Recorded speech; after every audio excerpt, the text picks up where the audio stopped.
यामध्ये 4 नगरपंचायती आहेत. अकलूज, महाळुंग, माळशिरस, नातेपुते या नगरपंचायतीच्या हद्दीमध्ये स्वस्त धान्य दुकानांची संख्या अल्प आहे. पूर्वी या सगळ्या ग्रामपंचायती होत्या. नगरपंचायती हद्दीतील वाड्या वस्त्यांवर राहणाऱ्या ज्येष्ठ नागरिक, अंध, अपंग, निराधार महिला अशांना स्वस्त धान्य दुकाने गावातील नगरपंचायत हद्दीतील प्रमुख ठिकाणी असल्यानं 5 ते 6 किलोमीटर पायपीट करून आणणे शक्य होत नाही किंवा आणायला जाताना साधन नसल्यानं आणता येत नाही. परिणामी केंद्र आणि राज्य सरकारनं गरिबांसाठी मोफत दिलेले धान्य सुद्धा घेता येत नाही. यामुळे नागरिकांना योजनांपासून वंचित राहावे लागतंय. यासाठी प्रत्येक प्रभागनिहाय स्वस्त धान्य दुकानाची निर्मिती करावी याबाबतचं निवेदन श्रीमती सीमा होळकर, जिल्हा पुरवठा अधिकारी सोलापूर आणि महाराष्ट्र यांना समक्ष आणि राज्याचे अन्न आणि नागरी पुरवठा मंत्री माननीय आमदार छगनरावजी भुजबळ साहेब यांना मेलद्वारे देण्यात आलंय. वरील निवेदनाबाबत तात्काळ लक्ष घालण्याचं आश्वासन श्रीमती सीमा होळकर यांनी दिलंय. बघा नेमकं जनसत्ता मराठी न्यूज. राजकुमार हिवरकर पाटील बोलताना काय म्हणालेत ते. साहेब नमस्ते. आमच्या जनसत्ता मराठी न्यूजमध्ये तुमचं सहर्ष स्वागत आहे. जय महाराष्ट्र. आपण जो माळशिरस तालुक्यामधील 4 नगरपंचायती त्यामध्ये अकलूज, महाळुंग, माळशिरस, नातेपुते या नगरपंचायत हद्दीतील स्वस्त धान्य दुकानांची संख्या वाढवा या संदर्भात जिल्हा पुरवठा अधिकारी यांना जे निवेदन दिलेलं आहे त्या संदर्भात तुमचं काय मत आहे? निवेदन देण्यामागचा उद्देश सरळ आणि साधा सोपा आहे. जी स्वस्त धान्य दुकानं अकलूज, नातेपुते, महाळुंग, श्रीपूर, बोरगाव, महाळुंग आणि माळशिरस या ठिकाणी ती ग्रामपंचायतकालीन लोकसंख्येच्या प्रमाणामध्ये ते आहेत. आमचं मत हे आहे की समजा अकलूजचे नगरपंचायत असेल त्याच्या ह्या कोपऱ्यापासून त्या कोपऱ्यापर्यंतचं अंतर जवळपास 10 किलोमीटरचं आहे परीघ त्याचा.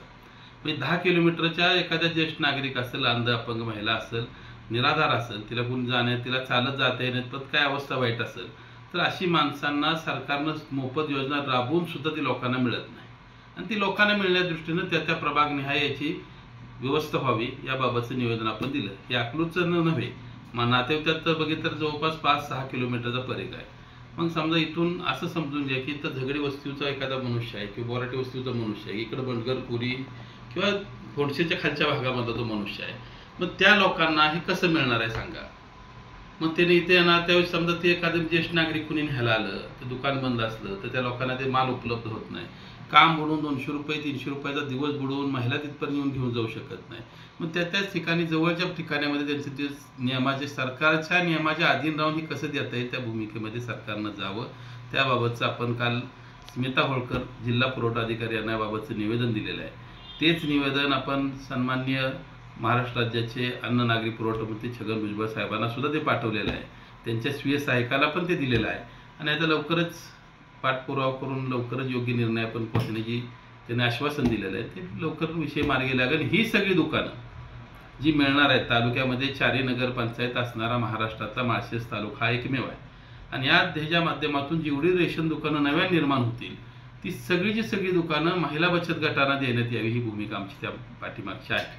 त्यामुळे कुठल्या जातीचा, धर्माचा, पंथाचा या ठिकाणी विषय निर्माण होत नाही आणि हे दिल्यानं खऱ्या अर्थानं महिलांना चालना देणारं फुले शाहू आंबेडकरांच्या छत्रपतीच्या महाराष्ट्रामध्ये महिलांचं सक्षमीकरण करण्याचं जे मुख्यमंत्र्यांचं सुतोवाच आहे आमच्या राज्याच्या मुख्यमंत्री एकनाथराव शिंदे साहेबांनी याबाबतचं अतिशय सरळ हातानं जे धोरण राबवलेलं आहे. कालच मुख्यमंत्र्यांनी एक जाहीर महाराष्ट्रामध्ये प्रसारित केलं आहे की आईचं सुद्धा नाव तुमच्या नावाच्या पुढं असलं पाहिजे आहे. आणि कालचं जे महिला बचत गटांच्या बाबतीचं हे निवेदन देण्यामागचा मुख्य उद्देशच असा आहे की ज्या बचत गटाला दिलं जाईल किंवा रेशन कार्डवर किंवा कुठल्याही सरकारी दस्तावेजामध्ये समजा माझं स्वतःचं आहे राजकुमार लता शंकरराव हिवरकर पाटील असं नाव लागणार आहे.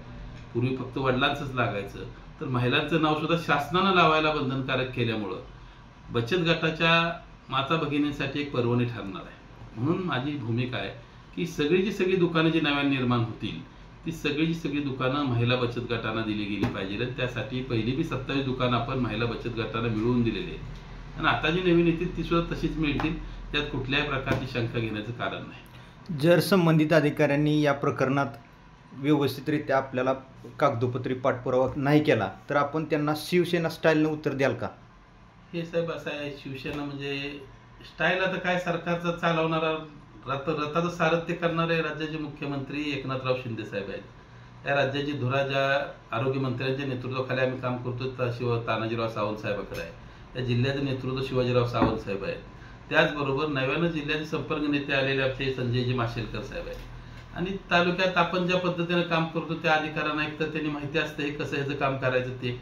आम्ही काय कुठलंही बेकायदेशीर काम सांगत नाही. जर त्यांना नाहीच समजा या गोष्टी जाणीव झाली तर आदरणीय त्या अन्न नागरी पुरवठा मंत्री छगन भुजबळ साहेबांना सर ह्या मेल देण्याचा उद्देशच असा आहे की त्यांचं सुद्धा महिलांच्या बाबतीतलं धोरण फार फुले शाहू आंबेडकरांच्या महाराष्ट्रातलं सावित्रीबाईंच्या विचाराचं करण्याचं, जिजाऊंच्या विचाराचं करण्याचं आहे.